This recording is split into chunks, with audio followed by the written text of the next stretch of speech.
ओम नमः शिवाय। श्री सुस्तानी परमेश्वरीमा सधैँ मन लागिरहोस्। एक चित्त भई शुद्ध मनले सुस्तानी माताप्रति विश्वास गरी व्रतकालमा पूर्ण निष्ठा प्रयोग गरी सुस्तानी परमेश्वरीमा भक्ति भाव लागिरहोस् तपाईको। यदि कुनै कारणवश व्रत बस्न नपाएकाहरूले नियमित रूपमा यो 1 महिना अवधिभर श्री सुस्तानी परमेश्वरीको व्रत महिमा कथा श्रवण मात्र भए पनि अनिवार्य गर्नुहोला। ओम यं ब्रह्मा वरुणेन्द्र रुद्र मरुतः स्तुवन्ति दिव्यै स्तवै व्यर्दै साङ्गपद कर्मोपनिषदै गायन्ति यं सामगा ध्यानावस्थित तद्गतेन मनसा पश्यन्ति यं योगिनो यस्यन्तं न विदुसुरासुरगणा देवाय तस्मै नमः। श्रीमन्चन्दन चर्चितो जलपु शुक्लाम्बरा माल्लिका मालालङ्कृत कुण्डला परवीर्षन् मुक्तावली शोभिता सर्वज्ञान निदान पुस्तकधरी रुद्राक्षमाला धरी वाग्देवी वदनाम्बुजे वसतु मे त्रैलोक्यमाता चिरं मूकं करोति वाचालं पङ्गुलङ्घयते गिरं यत्कृपातहं वन्दे परमानन्द माधवं। नमो भगवते तस्मै व्यासाय मिततेजसे यस्य प्रसादच्छामि नारायण कथामिमां। नारायणं नमस्कृत्य नरं चैव नरोत्तमं देवी सरस्वती व्यासं ततो जयमुदीरयेत्। अथ 19 कुमारजी आज्ञा गर्नुहुन्छ। हे अगस्त्य मुनि, यति पातालका कुरा कहेँ, अब मर्ते मण्डलका कुरा कहन्छु। मर्ते मण्डलका दक्षिण भागमा ब्रह्मपुर नाम गरेको सहर छ। त्यहाँ ब्राह्मणहरू असङ्ख्य सम्पत्ति पाए, वेद पुराण र नाना शास्त्रहरूको अभ्यास र आफ्ना ब्रह्म कर्ममा रहेका थिए। त्यसै नगरका शिवभट्ट ब्राह्मण नाम गरेका ब्राह्मण अति गरिब थिए। गरिब भए पनि ती ब्राह्मणलाई लोभ मोह थिएन। आफ्नो कर्म छोड्दैनथे, झुटो बोल्दैनथे। तिनकी सती नाउँकी ब्राह्मणी थिइन्। स्त्री पुरुष मिलेर बसेका थिए। तिनीहरूले घरमा सम्पत्ति नहुँदा धेरै दुःख पाए। एक दिन शिवभट्ट ब्राह्मणले आफ्नी ब्राह्मणीसित भने, हे प्रिय, हाम्रा घरमा सम्पत्ति छैन, यसैले दुःख पायौं।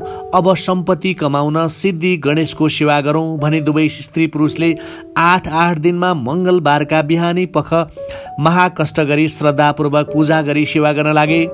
त्यसो गर्दा गर्दै 8-10 वर्ष बिते। तब एक दिन सिद्धि गणेश प्रसन्न भएर आफ्नो दर्शन दिई, हे शिवभट्ट ब्राह्मण, हे सती ब्राह्मणी, तिमीहरूले गरेको सेवादेखि म खुसी भएँ। जे इच्छा छ वरदान ल्याऊ भनी गणेशले आज्ञा गरेको सुन्दा शिवभट्ट ब्राह्मणले साष्टाङ्ग दण्डवत प्रणाम गरी अञ्जली बाँधी, हे गणनायक, अरू के वरदान मागौं? पूर्व जन्ममा दान नगरेको हुनाले यस जन्ममा सम्पत्ति नभई दुःख पाइरहेछौँ। सम्पत्ति कमाउनको इच्छाले तपाईको सेवा गरेका छौँ। सम्पत्ति दिई हाम्रो दुःख छुटाउनुहोस् भनी बिन्ती गरे। त्यो सुनेर गणेशजीले, हे शिवभट्ट, आजका 8 दिनमा मंगलबारको बिहानी पख यहाँ आई यसै गरी मेरो पूजा गर्नु। त्यस बेला मेरा अगाडि जे देखौला त्यो आफ्ना घर लगी तसला अथवा भाँडामा राखी माथिबाट तसला अथवा भाँडैले छोपिदिनु। 4 दिन पुगेपछि माथिबाट छोपेको भाँडा उगारी हेर्नु, सुन भइरहनेछ। अनि सम्पत्ति पाई खुसी होला। तिमीलाई सम्पत्ति होस् वरदान दिए, अब घर जाऊ भन्नुभयो। गणेशले आज्ञा गरेको सुनि दुवै दम्पतिले आनन्द मानी गणेशलाई प्रणाम गरी आफ्ना घर फिरे। सिद्धि विनायक पनि अन्तर्ध्यान हुनुभयो। 8 दिनपछि मंगलबारका बिहानी पख पूजाको सामग्री लिई ती दुवै दम्पति सिद्धि विनायकका स्थानमा गए र सिद्धि विनायकको अगाडि एउटा लड्डु देखे। सधैँका झैँ पूजा गरी त्यो लड्डु घरमा लगी तसलामा राखी तसलाले नै छोपिदिए। 4 दिन पुग्यो र उघारी हेर्दा सुनको लड्डु भइराखेको देखेर खुसी भई यत्नसँग राखे। त्यस दिनदेखि शिवभट्ट ब्राह्मण र सती ब्राह्मणी असङ्ख्य सम्पत्ति पाई सुखी भए। 10 घर डोली भिक्षा मागी खाने शिवभट्ट ब्राह्मणले सम्पत्ति पाएपछि आफ्नी स्त्रीसित भने, हे सती, पूर्व जन्ममा दान नगरेकाले यस जन्ममा दरिद्र भई दुःख पायौं। सिद्धिविनायकका कृपाले सम्पत्ति पाई धनी पनि भयौं। यस जन्ममा पनि दान नगरे अर्को जन्ममा दरिद्र हौला। यसै कारण दान धर्म गर्दै गरौं भनी दुवै स्त्री पुरुषले नित्य गंगामा गई स्नान गरी हरिहर अर्थात् विष्णु र शिवजीको पूजा गरी सुवर्ण आदि नाना द्रव्य दान गरी घर आउने गर्न थाले। दान धर्म गर्नाले शिवभट्ट ब्राह्मणको सम्पत्ति बढ्दै बढ्दै गयो। त्योदेखि एक दिन उनले आफ्नी स्त्रीसित भने, हे सती, हाम्रा सन्तान छैनन्, वृद्ध अवस्था भयो, सम्पत्तिले मात्र के गर्नु, यो कसले रक्षा गरिदेला? सन्तानका निमित्त फेरि सिद्धि गणेशको सेवा गरौँ भने। अनि सतीले हवस भनी अघिका चाहिँ 8 दिनमा मंगलबारको बिहानी पख दुवै दम्पतिले सिद्धि गणेशको सेवा गर्न लागे। तिनले सेवा गरेको देखि सिद्धि गणेश खुसी भई, हे शिवभट्ट ब्राह्मण, तिमीले सेवा गरेको देख्दा म खुसी भएँ, वरदान ल्याऊ भनी आज्ञा गर्नुभयो। त्यो सुनेर ती दुवै दम्पतिले अञ्जली बाँधी, हे सिद्धि गणेश, तपाईले कृपा गर्नाले हामीले सम्पत्ति पायौं, तर हाम्रा सन्तान छैनन्, त्यो सम्पत्ति कसले रक्षा गरिदेला? सन्तान हुने वर दिनुहोस् भनी बिन्ती गरे। त्यो सुनेर सिद्धि गणेश आज्ञा गर्नुहुन्छ, आजको 8औं दिन मंगलबार यसै गरी आई पूजा गर्नु र त्यस बेलामा एक गाई आई तिम्रो मुखमा हेरिरहलिन्।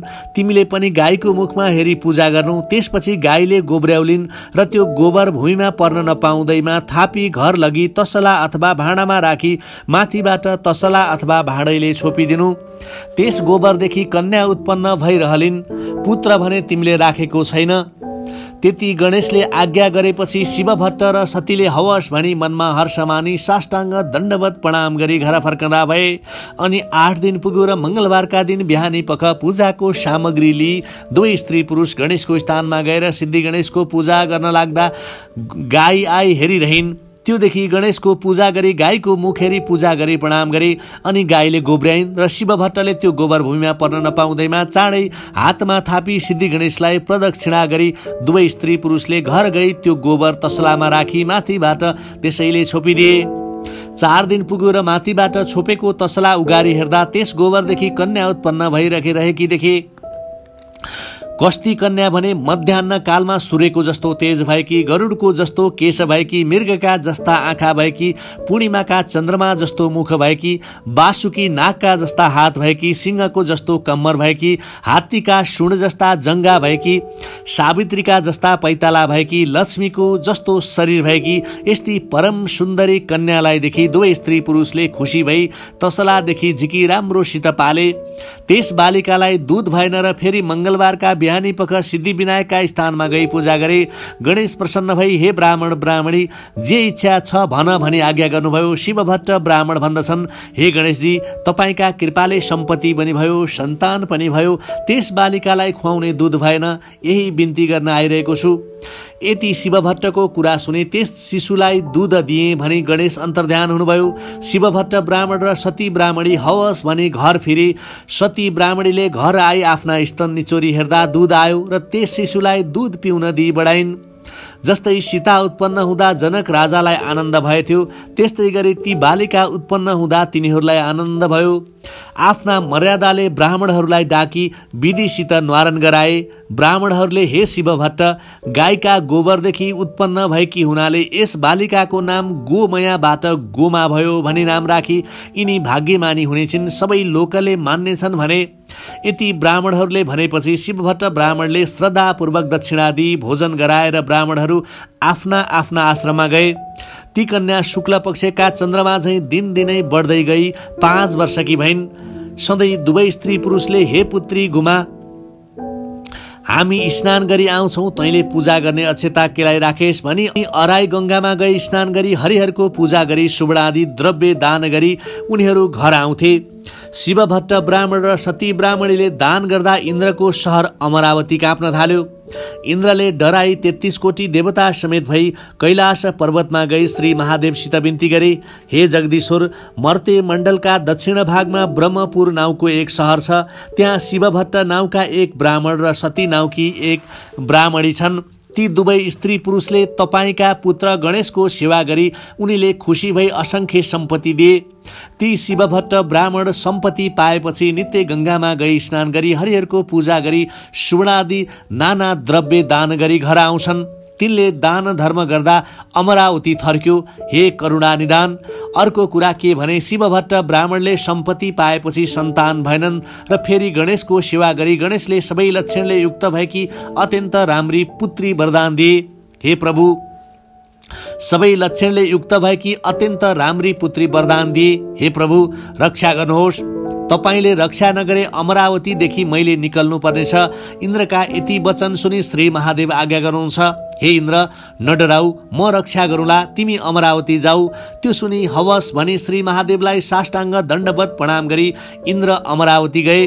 अनि श्री महादेवले इन्द्रलाई रक्षा गर्नका निमित्त जटा मुकुटधारी भिक्षुक रूप भई बायाँ हातमा त्रिशूल लिई दाहिने हातले डमरू बजाउँदै शरीरमा भस्म लेपन गरी शिवभट्ट ब्राह्मणका घर गई भिक्षा माग्नुभयो।